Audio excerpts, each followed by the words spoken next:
I think ये वाला question पूरे पाकिस्तान में हर बंदे के माइंड में हुई, इवन तो कितना भी फाइनेंशियली कोई स्ट्रांग हो, क्योंकि जो सिचुएशन आजकल है ना उस लिहाज से तो it is becoming harder harder every day. लेकिन ये है कि तो डॉलर की प्राइस जो इन डॉलर्स जो खर्चा था वो वही है, हमारी करेंसी डिवैल्यू हो गया। स्टेप वन का मैं आपको बता देता हूँ, बाकी एग्जाम्स की ऑलमोस्ट सेम ही है। सबसे पहला आपका खर्चा होता है $180 का, जब आप जो है ना ECFMG के लिए सर्टिफाई होते हैं, जैसे आप रजिस्टर होते हैं एक ऑनलाइन, एक उनका वो है ECFMG, ठीक है। तो उसमें रजिस्ट्रेशन के चार्जेस $180, ठीक है।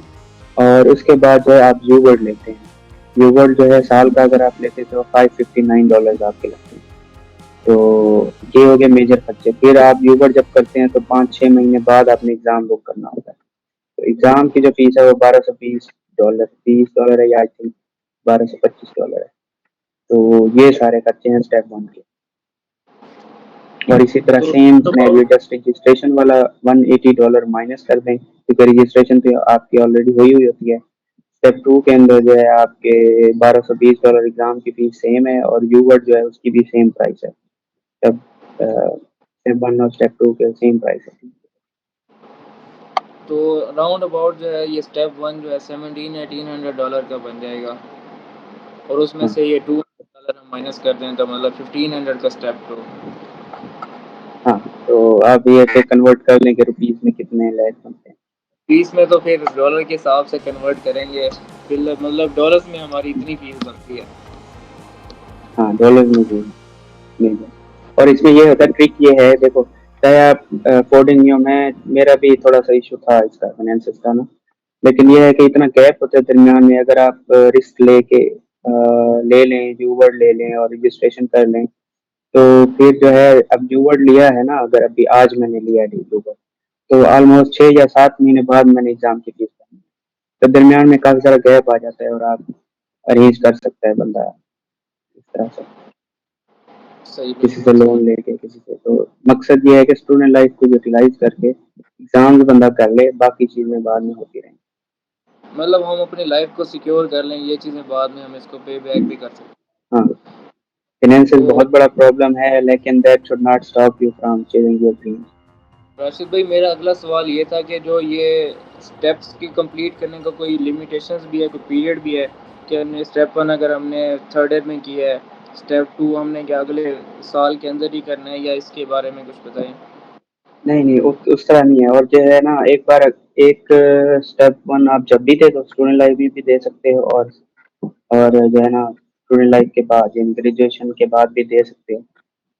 दूसरा ये है कि जब आप एक बार स्टेप आपका पास हो जाता है, कोई भी step, step one, step two, step three, जो भी हो, एक बार पास हो जाए तो आप वो एग्जाम दोबारा कभी नहीं दे सकते, यानी सही, कि आप मतलब री अटेम्प्ट नहीं कर सकते।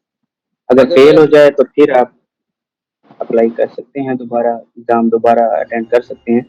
लेकिन अगर एक बार आपका जो है ना हो जाए पास, तो चाहे नंबर कम भी हो, फिर आप दोबारा नहीं। कुछ लोग अगर सोचे ना कि इस बार मेरे कम नंबर है तो मैं री अटेम्प्ट कर लूंगा और अब नंबर इम्प्रूव करूंगा, उस तरह नहीं होता। तो अगर एक स्टूडेंट जो है वो स्टेप वन देता है थर्ड ईयर में, तो स्टेप टू वो ग्रेजुएशन के बाद भी दे सकता है मतलब। हाँ exactly, whenever you are ready for that. Steps का ये फायदा है कि आप जब भी आप देना चाहिए, it's all about you. Lab का ये देखें, ग्रेजुएशन के बाद आपने देना होता है और आपने तरतीब से चलना होता है। इसमें ये नहीं है, इसमें आप पहले स्टेप टू भी दे सकते हैं, पहले स्टेप वन भी दे सकते हैं, पहले ओईटी भी दे सकते हैं, बट अगर वर्क्स फॉर यू। तो एक और सवाल ये था कि अगर हमने स्टेप वन दिया और हम स्टेप वन में फेल हो गए हैं, तो डी टेक पॉलिसी भी है कोई यूएसएमएल की, काउंट होगा जो हमने स्टेप वन दिया है, या कोई लिमिटेशंस हैं कि हम 3 टाइम या 2 दफ़ा दे सकते हैं या 3 दफ़ा दे सकते हैं। नहीं, उसमें ये होता है, आप एक दफे, मैंने आपको पहले बताया कि अगर आप पास हैं तो यू कैन नॉट री अटेम्प्ट द एग्जाम, और अगर आप फेल हो जाएं तो फिर आप री अटेम्प्ट कर सकते हैं। लेकिन उसका ये होगा कि वहाँ जब आपका रिजल्ट जाएगा, जब आप बैच के लिए अप्लाई करेंगे, तो उसमें फिर लिखा होगा कि जो है ना अ, इसने इतनी बार जो है एग्जाम फेल किया था, तो अटेम्प्ट्स वो लिखी होती है, तो वो नेगेटिव काउंट होती है सीवी के अंदर थोड़ा सा। तो इसलिए कोशिश करनी चाहिए कि एक ही अटेम्प्ट में पास होने चाहिए सारे एग्जाम, तो ये अच्छी सीवी बनती है आपकी। सिर्फ सीवी पे इफेक्ट होगा, वरना वो आप अटेम्प्ट कर सकते हैं, कोई उसमें वो नहीं है। तो राशिद भाई, आपने बात की मैचिंग की,